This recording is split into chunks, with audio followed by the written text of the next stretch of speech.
Welcome to Frog Live Radio. I'm Mike Howie. Welcome to Frog Live Radio for August. And each month, as you know, and I can safely use this term, we interview thought leaders from around the world. From UK to Germany to New Zealand to the US, we hunt down interesting people with fascinating ideas and great business sense. And we must be doing something right because we've hit the 3,500 individual downloads for these shows. And by the way, you can use our YouTube channel to conveniently listen to any of these shows. Just search Frog Recruitment on YouTube. Now, when it comes to fascinating people and ideas, today's show is no exception. We'll be talking chumps, alpha males, grooming, and the basic instinct. So it gives me great pleasure to introduce Andrew O'Keefe from Hardwired Humans. Good morning, Andrew. Hi, Mike. How are you going? You're in where are you based in the world, Andrew? In Sydney, Australia. In Sydney, Australia. Look, welcome, Andrew, and we look forward to talking about Hardwired Humans. But, of course, our first question to our thought leaders from around the world is, what was the first job you ever had where you received payment, whether it would be a bottle of Fanta or 50 cents, whatever it was? It was a bottle of Coke. It was brilliant. It takes me back about 11, 12-year-old in Broken Hill, a mining town in outback Australia. And my job on a Saturday that I secured was getting on my push bike, riding to the local Australian rules football match, or one of the two matches on in town, and then I would peddle the results at quarter time and three-quarter time during the game into the local newspaper to, no doubt they were then using that information to prepare the report for the Monday morning newspaper. And I forget how much money, the memory of the money's dropped, but I do remember the can of Coke and some fried food as I'd pedal back to the game to reach there by about half-time to get the three-quarter time scores. Mike, what an interesting first job and quite a responsibility, I might add. Now, can you give us your lift pitch on what Hardwired Humans, it's a great name we might say for a company, what Hardwired Humans, who and what is Hardwired Humans? Hardwired Humans gives insight into the range of instincts that come natural when we're born human. The criticality of this is that in the long journey of human history, we've only just recently moved into offices and factories, and so we're hardwired for a different habitat than what we now find ourselves. And so it really explores what are those basic instincts, and they come from our nature as being a social animal. Some animals or some species, their great survival strategy might be that they're strong or they're fast or they're fly. Our survival strategy is that we're a social being, and the social being insight leads into 9 instincts that we brought out of the savannah. What are they? How do they present themselves at work? And then most excitingly, what can business leaders do with that knowledge? Okay, so before we get on to this, can you give us an idea of who devised it? Did you start devising this theory watching Australian rules rugby when you were a child, or where did it come from? Yeah, the key concept of the natural instincts and their relationship to work comes from, at least from my point of view, the discovery was work of Professor Nigel Nicholson from London Business School. I discovered about 13 years ago Professor Nicholson's work. And where I was at that moment in time was I'd been in human resources and industrial relations for my career, and at that stage I was in my early 40s. And I'd worked in mining, manufacturing, IBM, a range of industries, and I was making this observation that executive teams, no matter what executive team in what industry you're in, the issues that teams were struggling with that were limiting organisational performance were uncannily similar from one organisation to another. And I was exploring and questioning why is it that almost all organisations have challenges managing change. Most organisations don't like their performance system. Most organisations find silo protection and petty rivalries in their organisation. And trying to find an answer to that question, it was only this concept that we're designed for a different habitat. We're hunter-gatherer in villages who have just recently moved into offices and factories. And it was that moment of insight And then now for 13 years I've been applying that, first of all as a HR director and now in my consulting work. Okay, so Andrew, can you quickly give us an overview of what this theory is?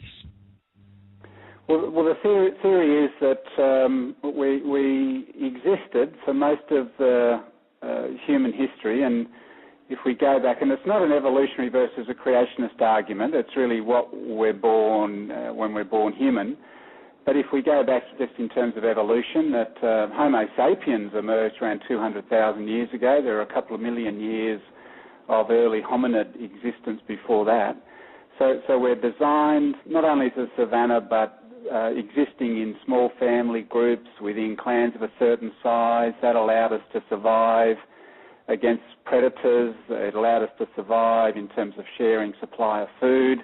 We existed with those nomadic groups of about 150, and then even the transition into agricultural age was only about 10,000 years ago. And then through the Industrial Revolution, and 250 years ago in the Western world, and many cultures are much more recent, and that's still transitioning into the industrial world. We don't suddenly, because of that really short duration, it's like a couple of seconds to midnight on the evolutionary clock, moving into offices and factories, we don't suddenly lose what it meant to be human. We carry with us in the way our brains decide, the way our social fabrics work, the way we process information is unchanged and really is based on what served us well on the savannah.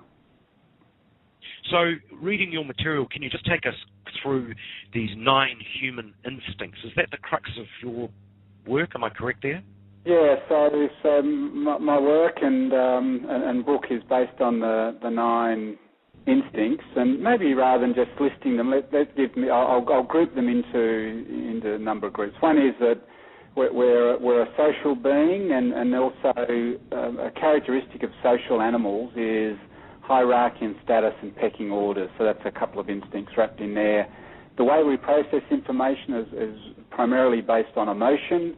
We do this really quickly based on intuition and gut feeling in order to make sense of things. One of the things we're screening for is to avoid loss. I've just wrapped up 3 instincts within that. Social characteristic of social animals is a form of grooming, how people get on and individuals get on with each other. We happen to use our vocal capability in the form of gossip or social chit-chat. That's another I've added.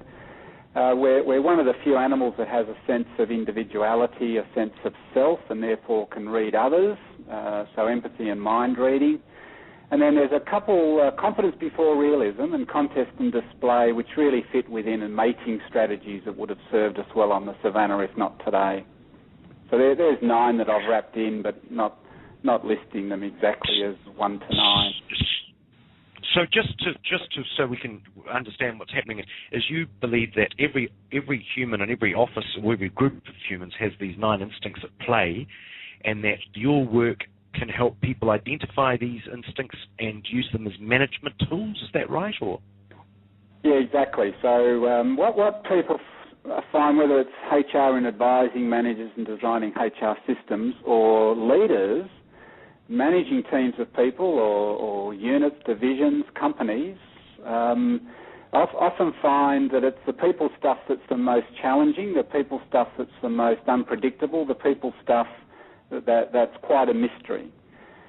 We take away that mystery and variability and unpredictability by giving a framework which explains why people behave the way they do, and it's a fantastic part of the work that I do is getting leaders and HR professionals across these 9 instincts, and suddenly there's this jaw-dropping wow moment, taking away the mystery of human behaviour, and then very excitingly then what organisations and leaders can do, because once you remove the mystery, you explain through way of framework, making it more concrete, then it's, well, I can use that, whether it be for change, whether it be for leading teams, whether it be for implementing and designing performance systems, mergers and acquisitions, transitions. It's just unbelievable.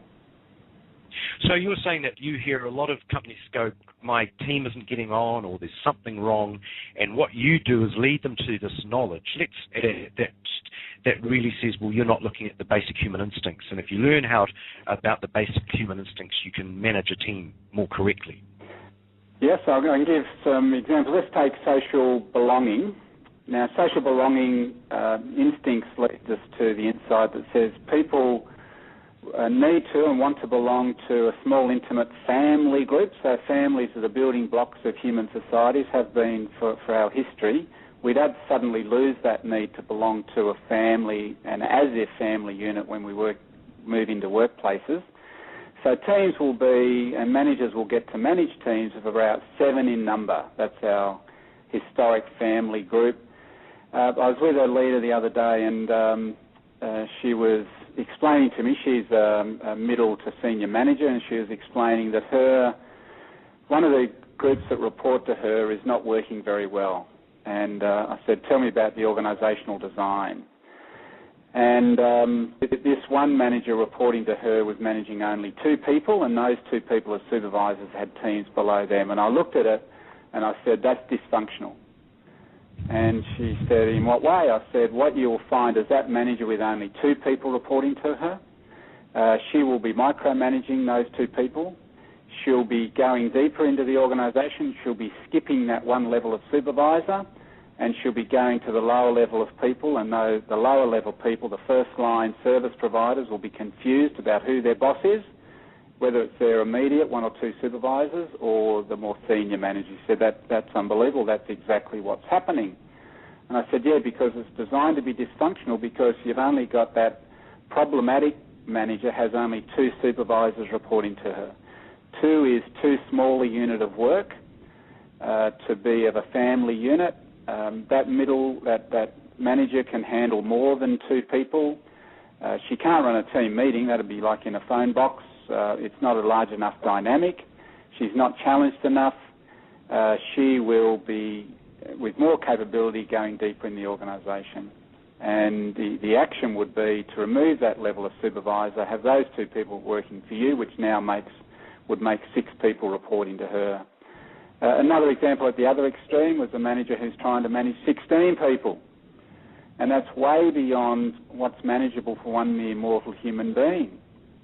And in this case, the problems were the manager couldn't deliver services, he couldn't respond, he's overwhelmed with emails, he's not providing the resources to people. And the action there was to restructure so that they're now in teams of about 7 or 8. And this comes up so often that when we deny our natural inclination of social belonging, and really the point is to organisations is if you design your organisation according to natural principles, then you've designed it to be functional. If you deny or ignore that natural size belonging, then you'll be designing for chaos and dysfunction. Right, so where it gets really interesting, and tell us a bit about it, you take people to zoos to learn about these sorts of things, for things like gossip and chimps grooming each other. Tell us a bit about the zoos, the chimps, and taking business managers to learn from the wild animals.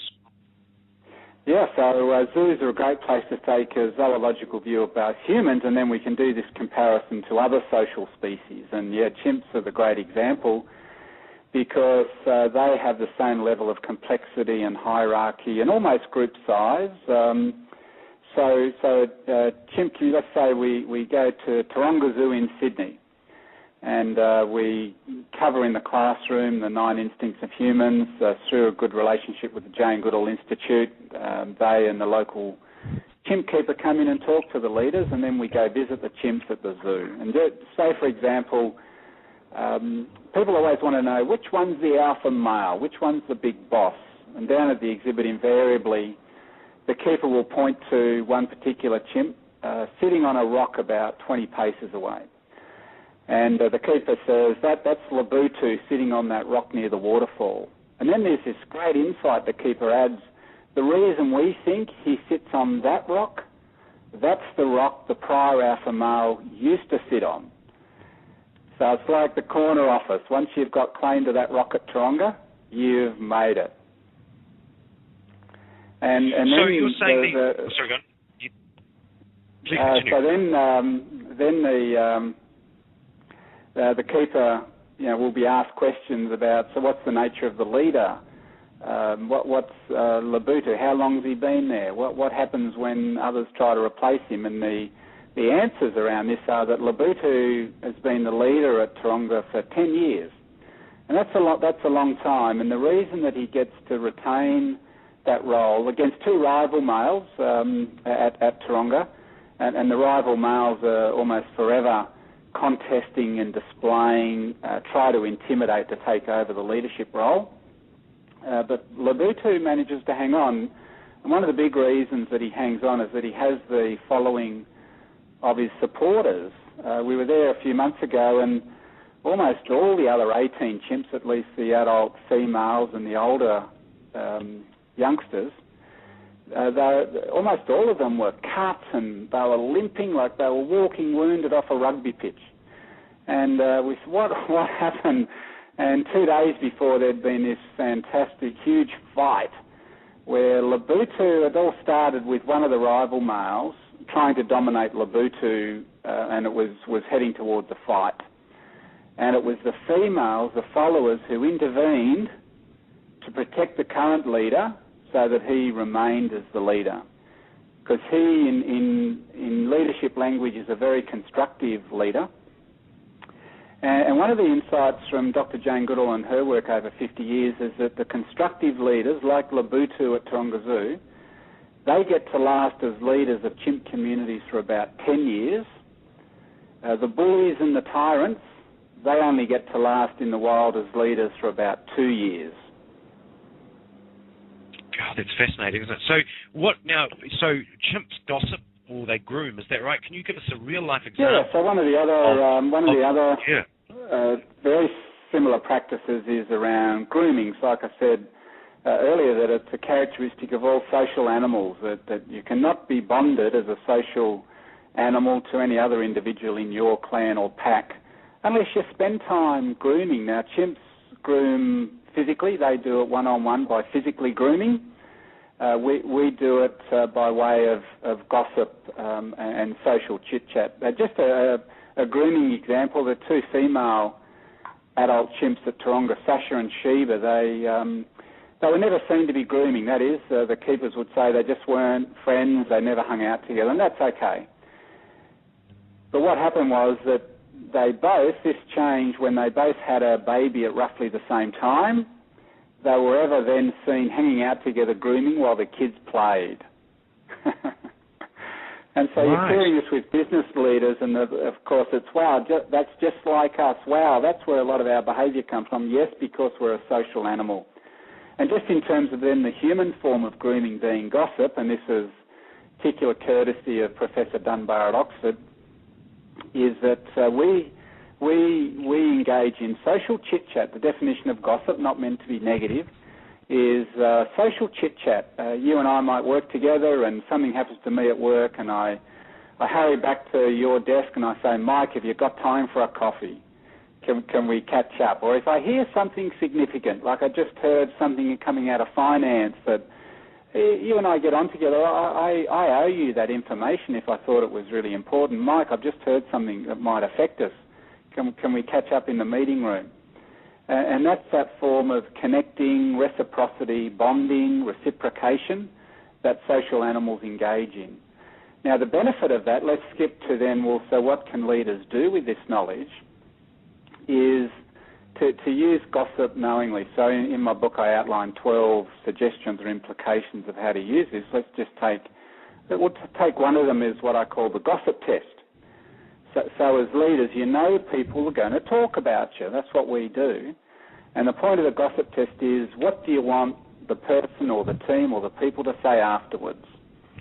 Afterwards meaning it might be the person who you've just interviewed for a potential job goes home that night, the new starter who goes home at the end of the first day. You've just had a team meeting, you've just done a performance review, you've just given a pay review, you've just announced some really terrible news about potential redundancies in the team. What do you want the individuals to talk about afterwards? And let's just take the new hire. You know the person's going to go home that night, walk in the front door, and darling's going to say, how was your first day? And the point of the leader is whatever you did or didn't do, said or didn't say on that first day, that's going to overwhelmingly influence the talk, and the talk will reflect the emotional memory of what happened. And really you would want the person to say, wouldn't you, that, wow, it was great, I think I've made the right decision to choose to work for this company. And that would have been then based on my manager met me in reception, didn't keep me 5 or 10 minutes late, which higher status people in the pecking order might be inclined to do. I spent time with my manager.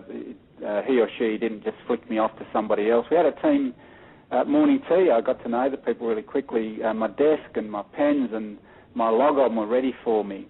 I felt really welcomed. There was actually some really important project work that I got onto rather than having to waste my time just looking at the intranet for the first 3 days.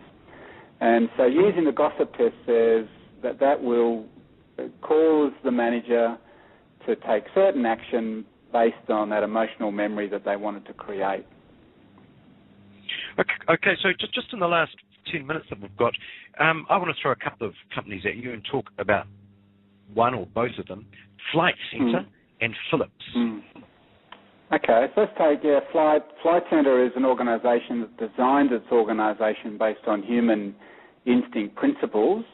And I should say, just for clarity, or just so I don't leave the wrong impression, through no credit of mine, it turns out that the chief executive of Flight Centre was motivated by Nigel Nicholson's work 13 years ago at roughly the same time that I was, although the Flight Centre HR team has been to Taronga Zoo with me, and we share and use information. So Flight Centre calls its organisational design families, villages and tribes. So anywhere in the world, when you walk past a Flight Centre store, you'll look in and you'll see no more than 7 staff operating that store.